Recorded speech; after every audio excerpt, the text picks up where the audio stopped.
Mga empleyado ng ABS-CBN at mga mamamayan ng suki ng ABS-CBN, makakaganti na nga ba dito kay Rodante Marcoleta? Dahil kung matatandaan natin, etong si Marcoleta ang isa sa mga nagpasara ng ABS-CBN. Kaya ngayon tumatakbo siyang senador. Magagantihan na ba siya ng mga empleyado at masugid na taga-subaybay ng ABS-CBN?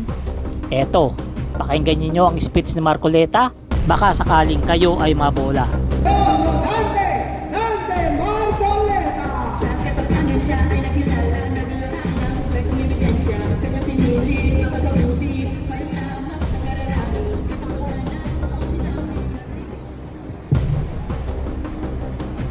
Maraming salamat po kay Mayor Yorme Isko Moreno.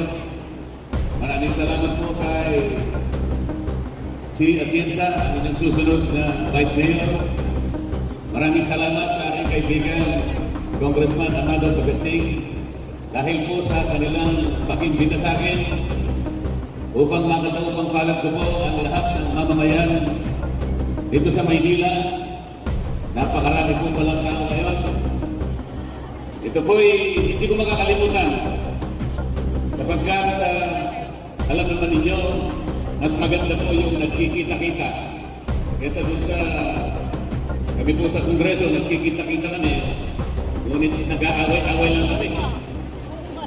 Ako po ay kanilang inaaway at pinagtutulong-tulungan kapag inilalaban ko ang katwiran.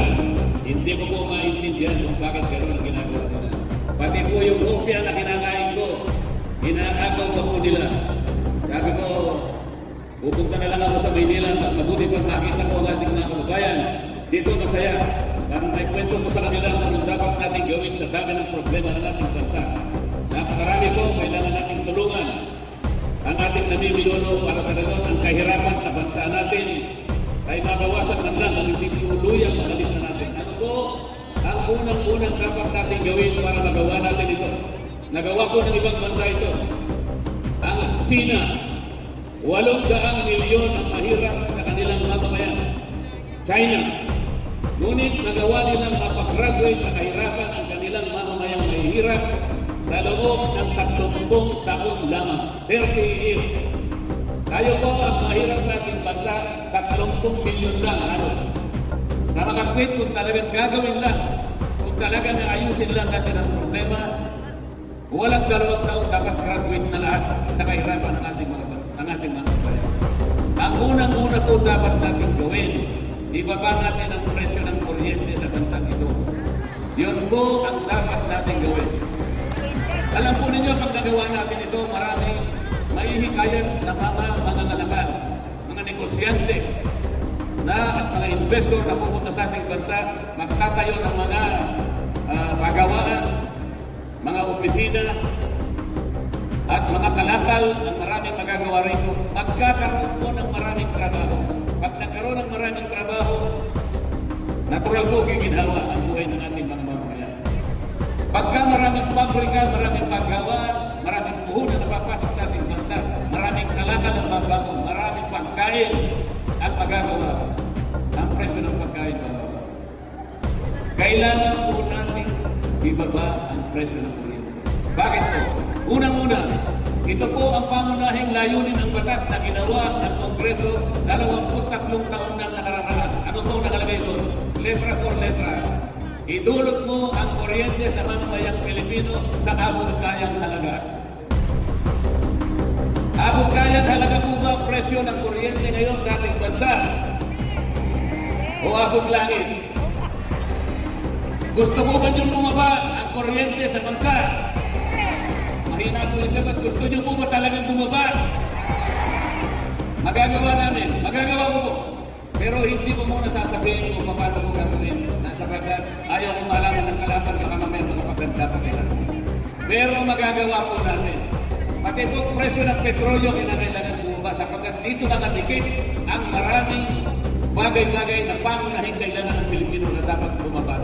Kapag nagawa po natin, yun lamang ang paraan para yung buong kahirapan ay mabawasan man lang natin kung hindi man tuloy ang mabawasan. Nagawa po ng Thailand, nagawa ng Vietnam, nagawa ng Malaysia, Bakit hindi natin kaya gawin? Kaya po natin gawin. Kaya po natin gawin. Pero kailangan po tulungan niyo. Kahit hindi po ako artista. Kailangan po ba akong mag-artista? Hindi na po. Kung kailangan po, kahit kontrabida lang ako, gagawin po. Pero wag na po, wag na po.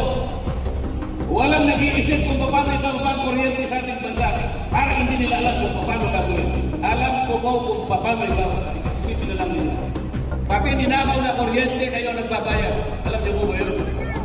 Hindi po pwedeng mangyari yun sapagkat wala tayong kasalanan. Saan ka nakakita ng negosyo na walang panganib? Ito lamang ang negosyo na walang panganib.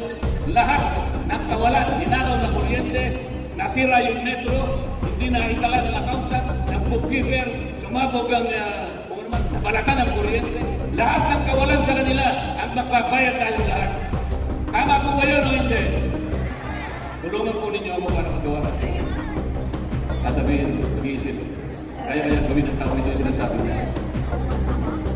Ginawa ko na po ito ng panahon ng ABS-CBN.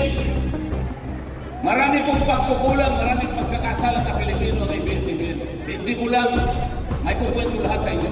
Napakaraming buwis ang hindi niya binayad sa ating bansa. Pati po yung inyong panonood ay pinagbayad kayo ng black box. Wala po sa kontrata yun. Walang gustong lumaban sa kanila. Sila ang pinakamalaki, sila ang pinakamagapangyariang network sa bansa ito. Kahit isang senador, walang lumaban sa kanila. Ako lamang po ang tumayo. Sapagkat kahit nag-iisa lang ako pagkatama gagawin ko yun. Basta tama, basta matuwid, basta totoo, lalaban tayo kahit ang tayo mapunta. Mga kababayan, maraming salamat po sa inyong lahat.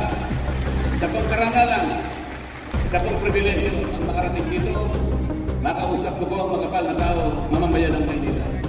Maswerte si Yorme, maswerte si Chichi, maswerte Congressman Pagati. Sapagkat sa lahat ng pagkakataon, hindi sa iniiwanan. At alam ko po, dahil kaibigan ko naman sila, pati sana ako iwag naman yung iiwanan. Dahil kung ninyo ako doon sa lugar na matutulong kayo, hindi sa lahat. Babalik ako rito.